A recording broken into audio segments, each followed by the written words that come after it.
we're going to be talking about gaslighters, a term that has been thrown around the internet, okay? I feel like once people started using this word, they really misused it. The same way y'all misused demure. And toxic. I am so tired. The same way you guys misused the word diabolical. Please, hey, release us anyway. And literally. So what exactly does a gaslighter mean and gaslighting? Gaslighting is a form of psychological manipulation where the gaslighter makes the victim question their reality, their memory, or their perception. It can be subtle, it can be blatant, but the effects can be deeply damaging, causing confusion, anxiety, and loss of self-trust. And let me tell you, there is nothing as crazy as being with a gaslighter or somebody who's making you feel crazy. You know, sometimes you have specific events that have played out in your life, okay? Something has happened. You have seen with your eyes that it has happened. You have confirmed this is the reality, okay? I went through your phone, I saw you talking to a girl, and it seems you have a relationship because you told her you love her, you guys are sharing intimate pictures with each other, you have confronted this person like this. And then they turn around and say, what messages? What girl? I don't know what you're talking about. And the thing with gaslighters, they're so confident about it, you're like, wait, did I dream about this? Did I create this narrative? They're like, okay, you can check my phone. There's nobody with that name. I don't know what you're talking about. You're crazy. And if it happens long enough, you start thinking you're crazy because ain't no way, ain't no way this actually happened. And it can have very damaging effects. Have you ever had experience with a gaslighter, or have you been a gaslighter? I feel like gaslighting is no. I've definitely not been a gaslighter, but I have been gaslit. I have been gaslit, and I've told this story many times, I think. A few years ago, when I was still in the dating era, there's this one guy who had pictures of his girlfriend on the wall. Kwa wall. Kwa nyumba yake. Do you know that's a commitment? Nobody just hangs up pictures. I'm like, why do you have your ex's pictures up on the wall? It's like, that crazy chick. She's not come back for her stuff. She's not come back to pick and collect her things, so the pictures are still here. So you remove them. I'm like, exactly. So you can remove them, just package them for her, and then when she's ready, she'll come and pick up her stuff.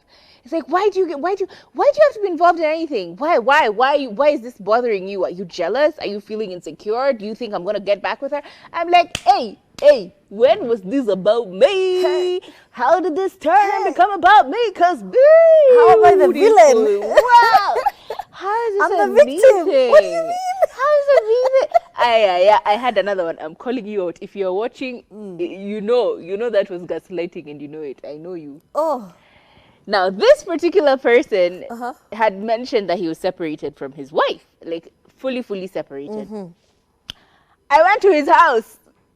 Why is there a his and hers everything? Hey. There is a his and hers, literally there is a his and her bathroom. Akuna sharing his and hers. And there is a his and hers closet. And when you open closet like this, papa, kuna hers. Manguo zimejaa huko. Content ya hers iko. It's a whole room. That room was the size of this bloody studio. Oh my God. I kid you not. It was just clothes. I'm like, I thought you said, labda amefungua duka ya mtumba. I thought you were separated. What's happening? What's going on? Why is there stuff in your house?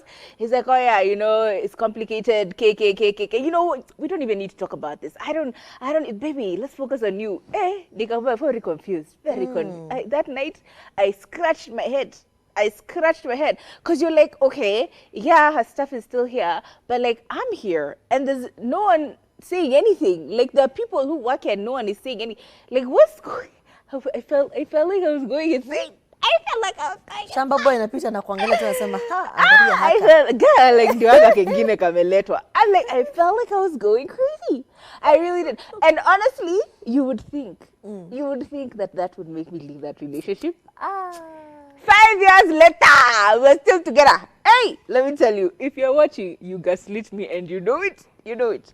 But I think the thing about gaslighters that I then later on is had to figure out was they're very good at like being ambiguous, and in this particular cases these are very ambiguous people. Like they would never really answer your questions directly.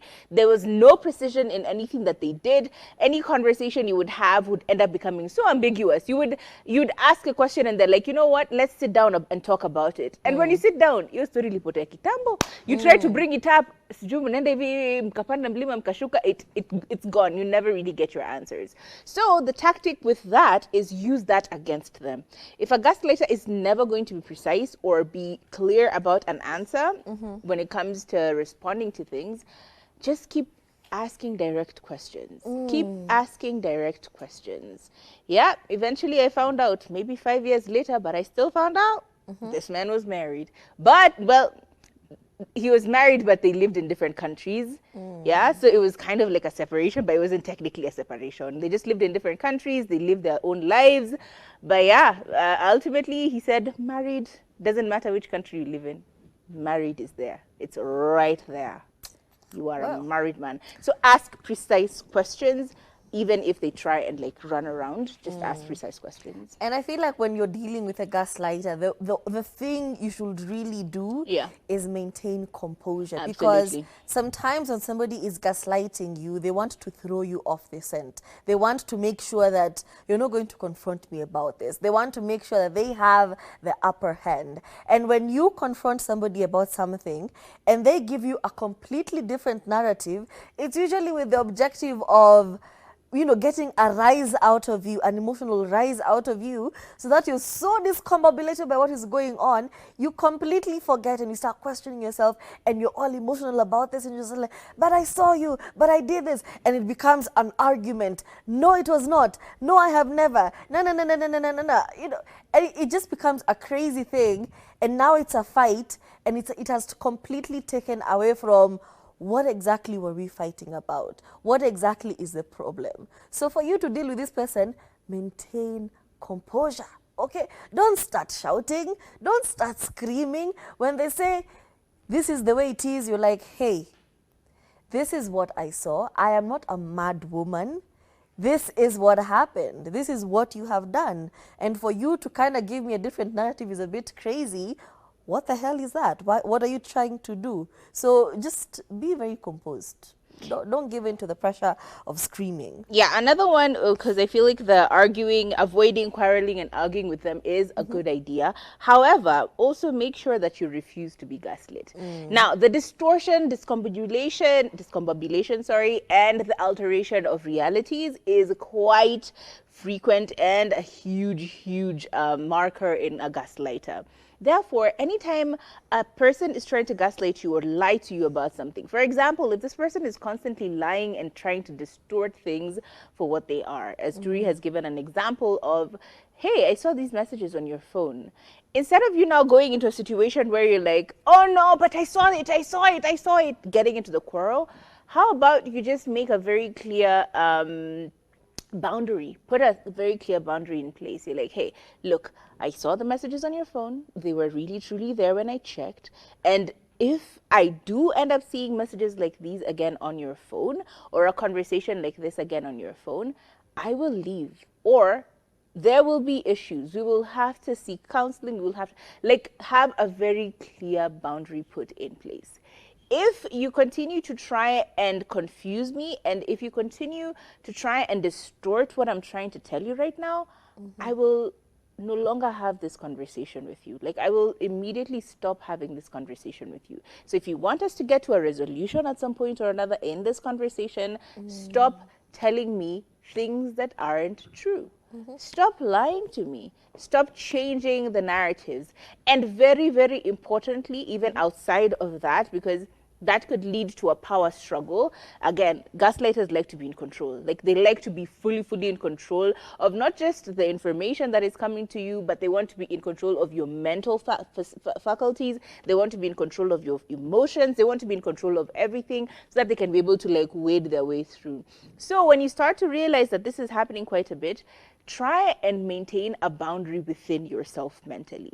Like when someone tells you, no, you didn't do that, no, I didn't say that, in your mind, put a marker. This is exactly what they said.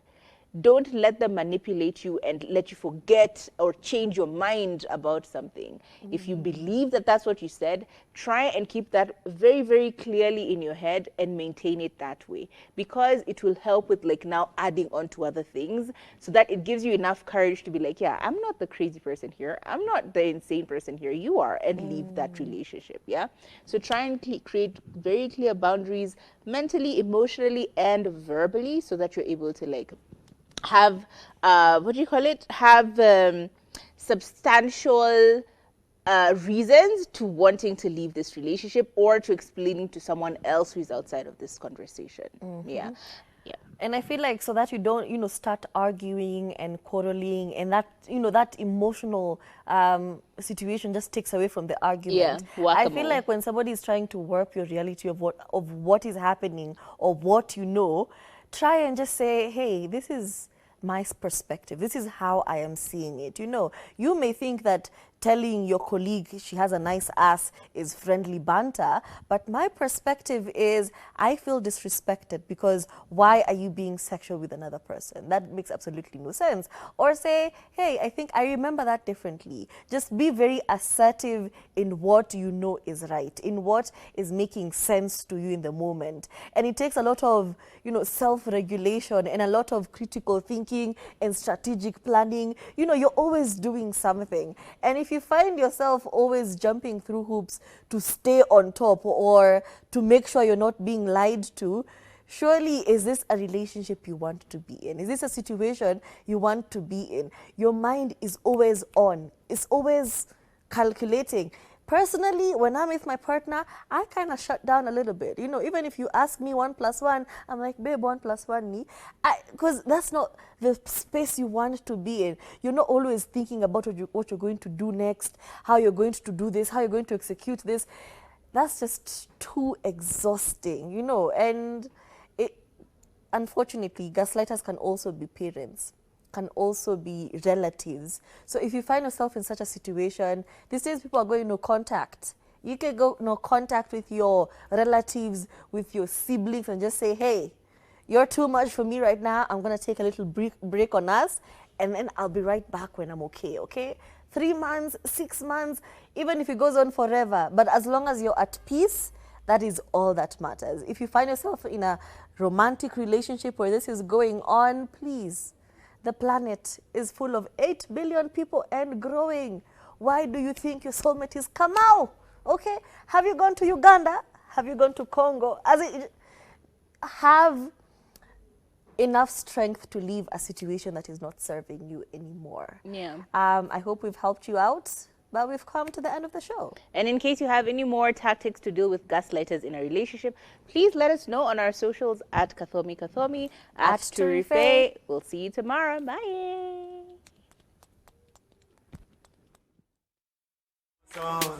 If you want bleach, go back home. Go for your umbrella, cause the sun above. The young girl, them a